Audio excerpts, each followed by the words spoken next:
My sister accused my husband of cheating on me with her for 6 months.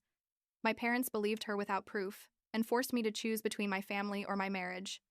I lost 2 full years until her fiancé discovered that everything was a lie and exposed them all.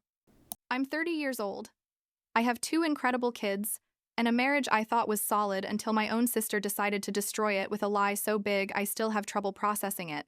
It's been more than 2 years since everything exploded, and only now, when the truth finally came out, can I sit down to tell this story without getting a knot in my chest? But I need to tell it, because what happened in those 2 years was something I never imagined living through, and because there are still days when I wonder if things will ever go back to normal, or if that word doesn't mean anything anymore for my family. Gabriel and I met when I was 22 years old. He was 26. At one of those boring work parties where nobody wants to be but everyone goes because the boss is there. We got married 4 years later, had our daughter a year after that, and then our son 2 years later. I mean, typical life of any couple. You know, with its normal ups and downs but nothing out of the ordinary. Gabriel works in finance. I'm a nurse at a local hospital. And basically we had that young parents routine where everything revolves around the kids and you barely have time to breathe. But we were happy, or at least I thought we were. And never, ever in my life did I imagine that my own family could believe something so horrible about the man I married.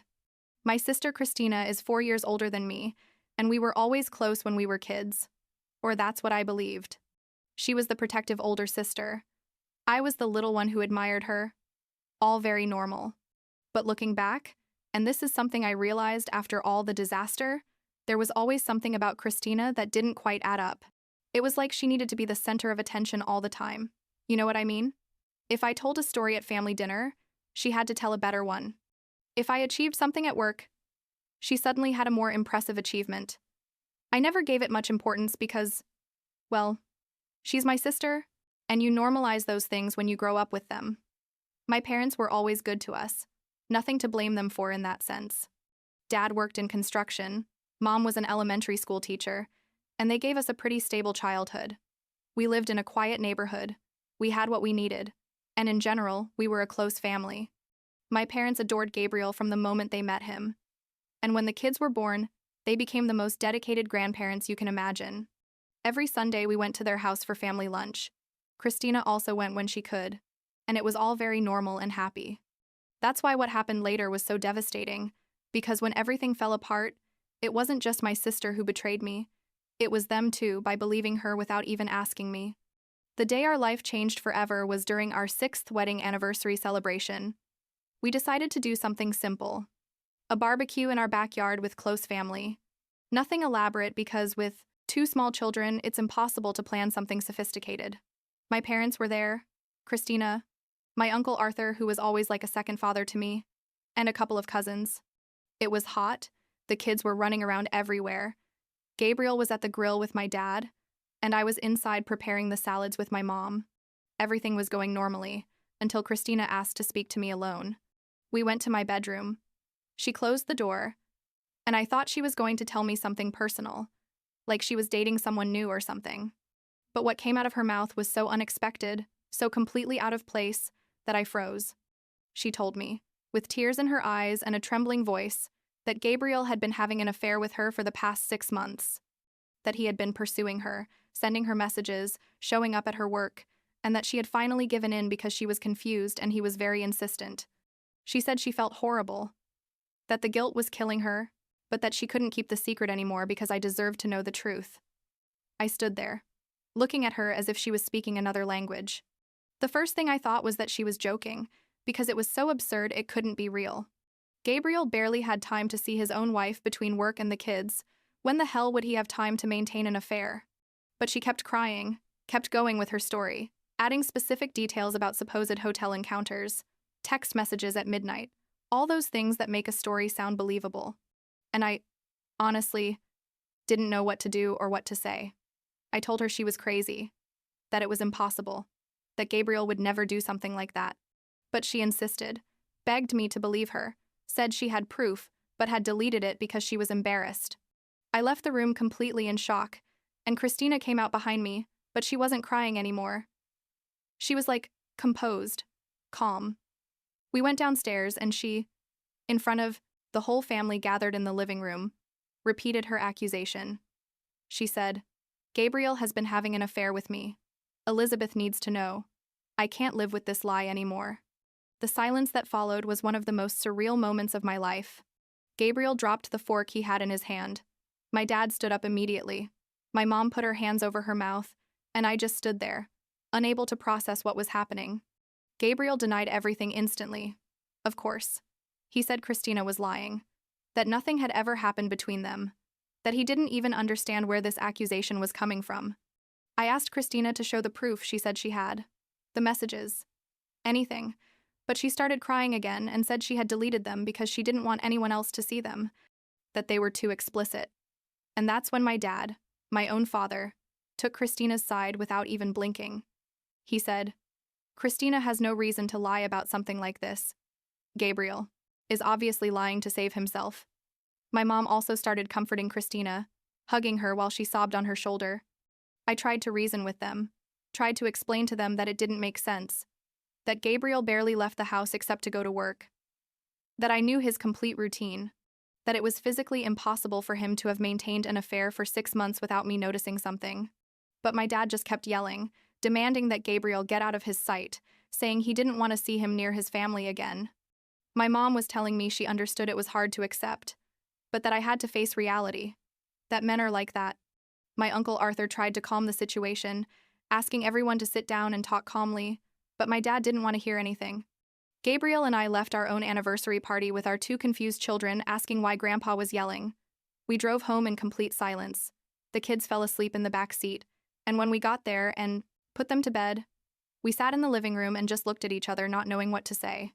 Gabriel swore to me on our children's lives that he had never, ever touched Christina, that he had never pursued her that way, that the whole story was a complete fabrication.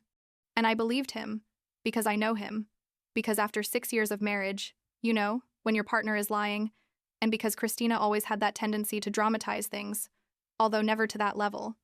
The following days were a nightmare.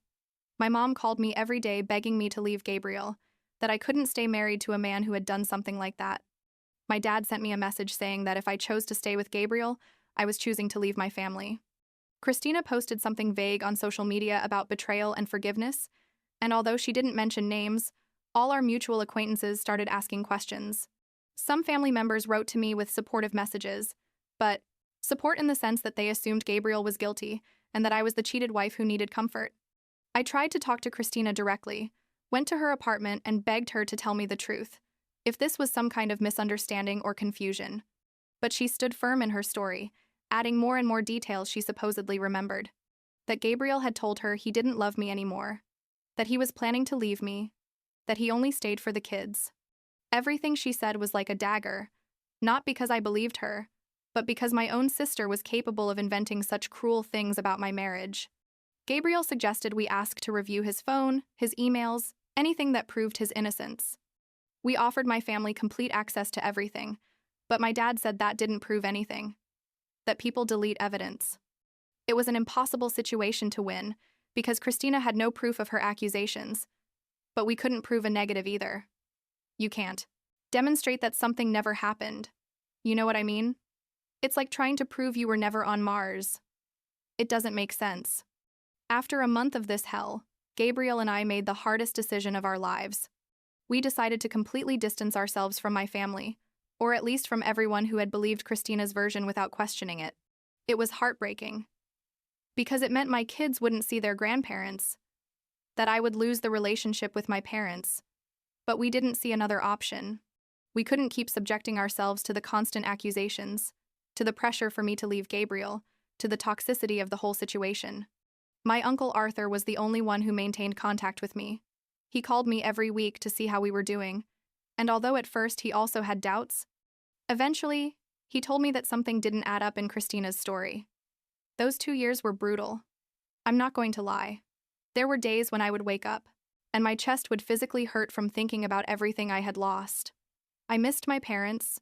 I missed the Sunday family dinners. I missed having a sister. My kids constantly asked about their grandparents, and I didn't know what to tell them beyond that. Adults sometimes have problems that need time to resolve. Gabriel carried horrible guilt, even though none of this was his fault, because he felt that I had lost my family for being married to him. There were moments when I considered getting divorced, not because I believed he was guilty, but because I thought that maybe if I did, my family would talk to me again. But Gabriel made me see that if I did that, I would be validating a lie, and that our family, the one we had built together, deserved more than that. Christina, meanwhile, went on with her life as if nothing had happened. She posted photos on social media, went out with friends, and eventually started dating a guy named Samuel. She met him at her work, I think. And apparently things got serious quickly because like a year after all the drama with us, she announced her engagement. She posted photos of the ring, of the proposal, the whole typical social media show. I saw it because although I had blocked her, we still had mutual friends who shared her posts. I'm not going to deny that it made me angry to see how she continued her happy life while I was still dealing with the consequences of her lies. The truth finally came out in the most unexpected way. Samuel, the poor guy, discovered that Christina was cheating on him. I don't know exactly how it happened, my uncle Arthur told me later, but apparently Samuel checked Christina's phone. Yeah, I know. But whatever. And found messages with another guy. When he confronted her, Christina first denied everything, then admitted the cheating, and then Samuel asked her if there were other lies he should know about. And there, in the middle of a fight, Christina confessed that the affair story with Gabriel had been completely made up. She said she did it because she was jealous of my marriage, because she felt I had the perfect life while she was still single, because she needed attention. Samuel, according to what they told me, was completely devastated, not only because she had cheated on him, but because he realized his whole relationship had been based on lies. Samuel canceled the engagement immediately, and, in a move that still surprises me, decided to tell my family what he had discovered. He called my parents and explained the complete situation to them, showed them the messages where Christina admitted she had lied about Gabriel. My parents, of course, went into complete shock. My mom called Christina crying, demanding to know if it was true. And Christina at first tried to deny it, but eventually ended up admitting that yes, it had all been a lie, but that she did it because she was in a bad place mentally and didn't know how to ask for help. My uncle Arthur was the one who called me to tell me all this. I remember that moment perfectly. I was making dinner, the kids were doing homework at the kitchen table, and my phone rang. When Arthur told me what had happened, I literally had to sit down because my legs wouldn't hold me. 2 years, 2 damn years of my life had been destroyed by a lie, and now it turned out everyone knew. I felt so many things at the same time I couldn't even process them. Anger, relief, sadness, vindication, all mixed in a horrible knot in my stomach. Gabriel was at work when all this happened, and when he got home and I told him, his reaction was very different from mine. He didn't feel relief or vindication, he just felt more anger. He said he didn't care that now everyone knew the truth, that the damage was already done, that we had lost 2 years we would never get back.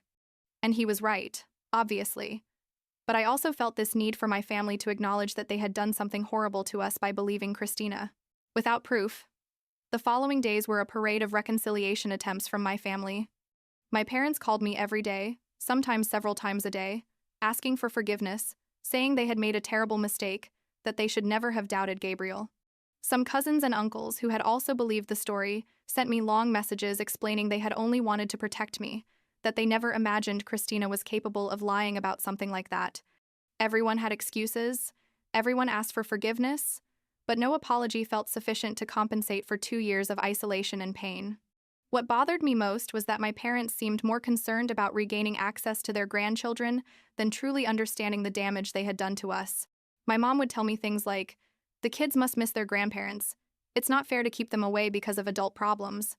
And yes, my kids missed their grandparents, but it also wasn't fair to pretend everything could go back to normal just because the truth had come out. Gabriel was very clear that he didn't want to see my parents, at least not yet, that he needed time to process everything before even considering a reconciliation. After weeks of constant calls and messages, I finally agreed to let my parents come to the house to see the kids. It wasn't easy to convince Gabriel, but in the end he understood this was more for our children than for us. My parents arrived on a Saturday afternoon, loaded with gifts for the kids, and the encounter was as awkward as you can imagine. My kids were excited to see their grandparents after so long, but Gabriel and I stayed practically silent the whole visit. My dad tried to apologize again. But I made it clear that an apology didn't erase 2 years, and that if we wanted to have any kind of relationship in the future, it was going to have to be very different from how it was before. The ironic thing about this whole situation is that Gabriel ended up developing a friendship with Samuel. They met about a month after everything exploded. Samuel wrote to Gabriel on social media asking to talk, and they ended up meeting for coffee. They had this strange connection because both had been victims of Christina's lies, although in different ways. Gabriel told me Samuel was devastated, not only because of the cheating, but because he realized he had been part, unknowingly, of the destruction of our family. Now they see each other every couple of weeks, they play soccer together or watch games, and Gabriel says it's one of the few good things that came out of this disaster. As for Christina, she moved back in with my parents after Samuel broke up with her. My mom says she's in therapy, that they're trying to understand why she did what she did, that it's possible she has some narcissistic personality disorder or something like that. Honestly, I don't really care about the diagnosis. What matters to me is that she destroyed my life for two years and hasn't even tried to apologize to me directly. My mom says Christina wants to talk to me but is afraid of my reaction, and part of me thinks, well, she should be afraid, because what she did is beyond words. Now, several months after the truth came out, things are in a weird place. I see my parents from time to time, mainly for the kids, but the relationship isn't anywhere close to what it was before. Gabriel maintains a polite but cold distance with them, and honestly, I don't blame him. With Christina, I have no contact, and I don't plan to in the near future, if ever. Some family members have told me I should forgive her because she's my sister, because family is important, but the truth is, there are things that break trust in a way that can't be repaired. What's hardest for me still is accepting that my own parents chose to believe an accusation without proof, instead of trusting the man I married, the life we had built together. Gabriel says, eventually I'll be able to forgive them. That time helps with these things, but I'm not so sure. The damage they caused wasn't just to our marriage, it was to my children who spent 2 years without their grandparents.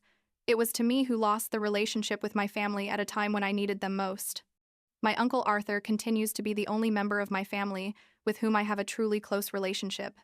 He never stopped believing in us, never stopped wondering if Christina's story made sense, and maintained contact even when that meant going against the rest of the family. I told him recently that I don't know what I would have done without him during those 2 years, and he just smiled and said, that's what real family does. Be there even when it's difficult. Last week, my daughter asked me if Aunt Christina was going to come to her birthday next month. I told her no, that Aunt Christina wouldn't be able to come, and she asked why. I didn't know what to answer her. Other than sometimes, adults have problems. That can't be solved easily.